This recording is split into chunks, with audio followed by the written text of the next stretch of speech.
Thank you very much.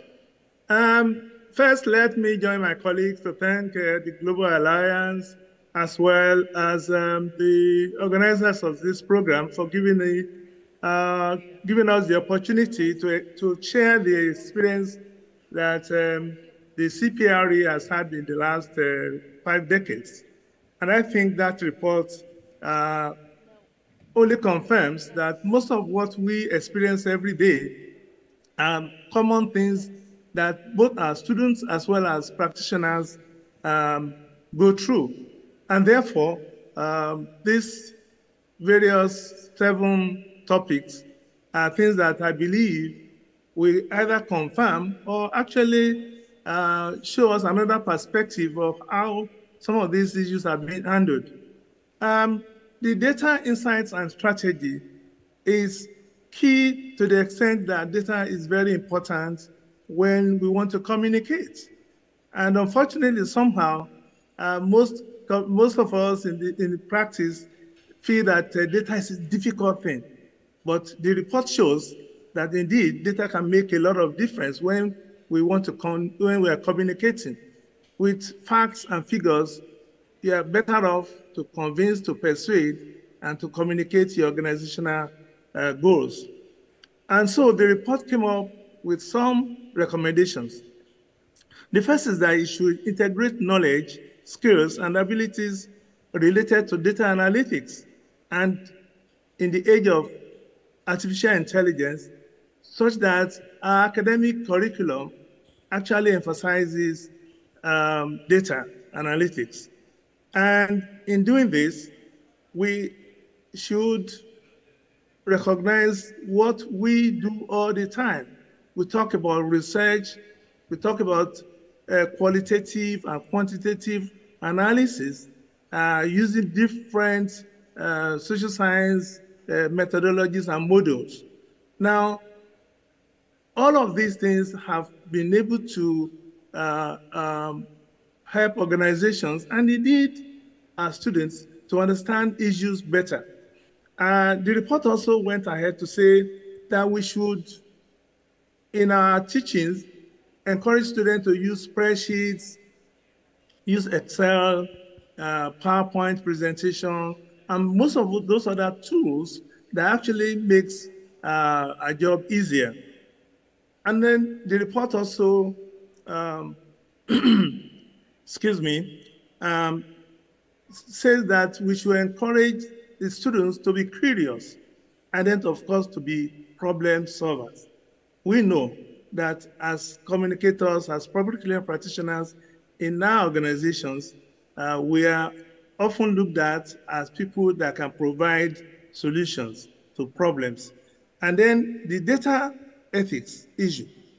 Now, when you have access to information, when you have access to organizational data, you will be expected to have some modicum of ethics because those privileged information that you have are not supposed to be used anyhow.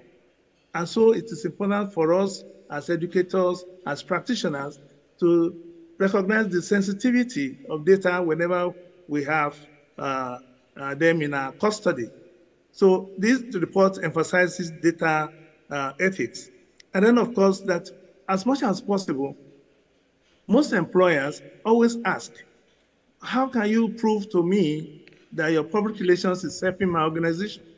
The only way, or one of the ways we can do that, is using data, so that our data will support the aims, the objectives, the vision and mission of our organizations.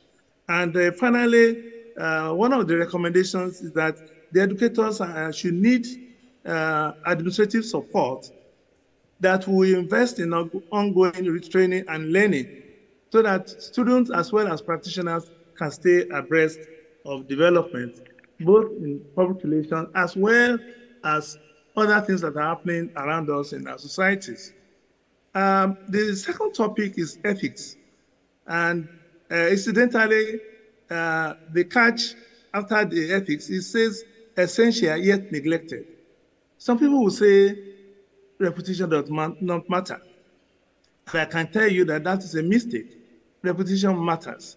And how do you manage issues of ethics, if not taught, if not understood, if not upheld, and if not used as part of our daily lives.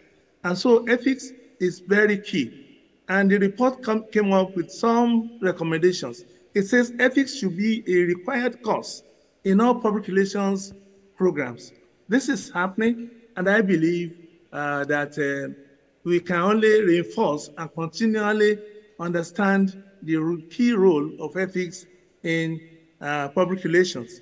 And then the public relations educators should continue to incorporate ethics in all the courses across board, okay?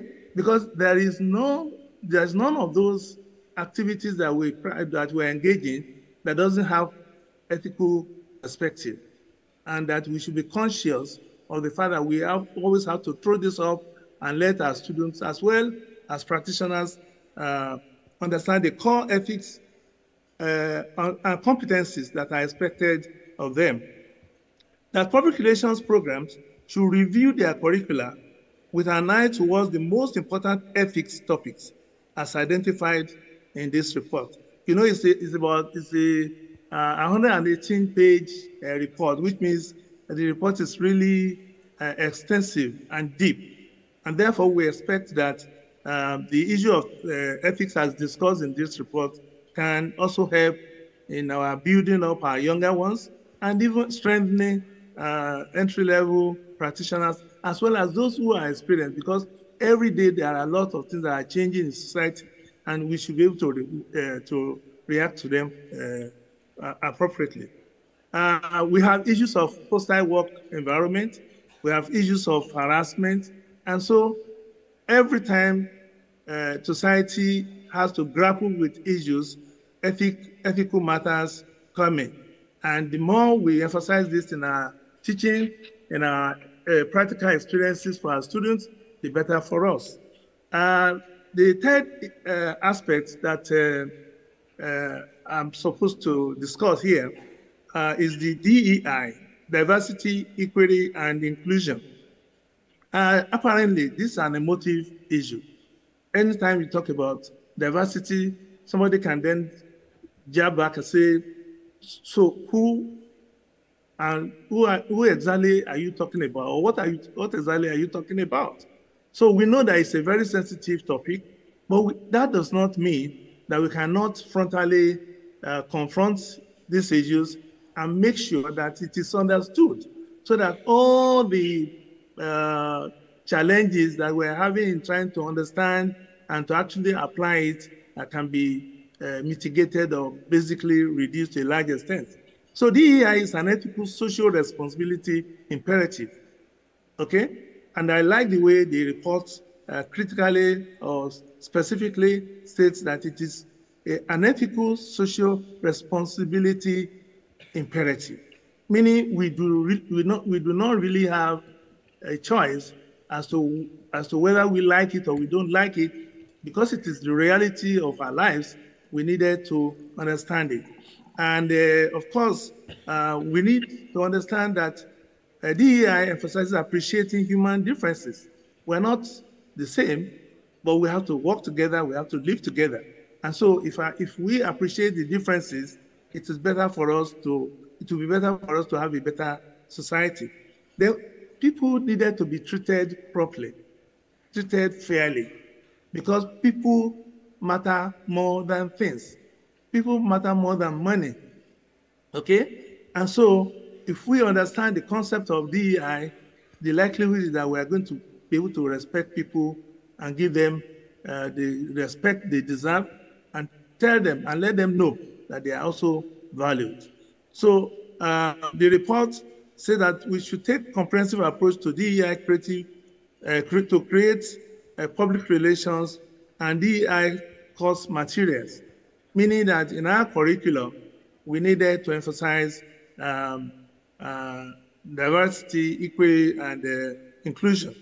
And finally, the report also talked about the need to create network to institutionalize the concept, meaning that there should be some kind of provision for people that may have maybe challenges in understanding the concept, maybe challenges in appreciating the need for DEI, or maybe people that may have been one way or the other be affected by not having it.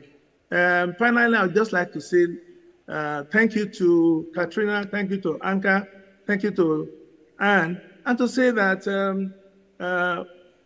by the time this report is discussed finally, we will see there are so many common areas of interest, of concern that we experience every day. And that's why we're happy that we are given this opportunity during this conference to share the experience that CPRE has had in the last 5 decades.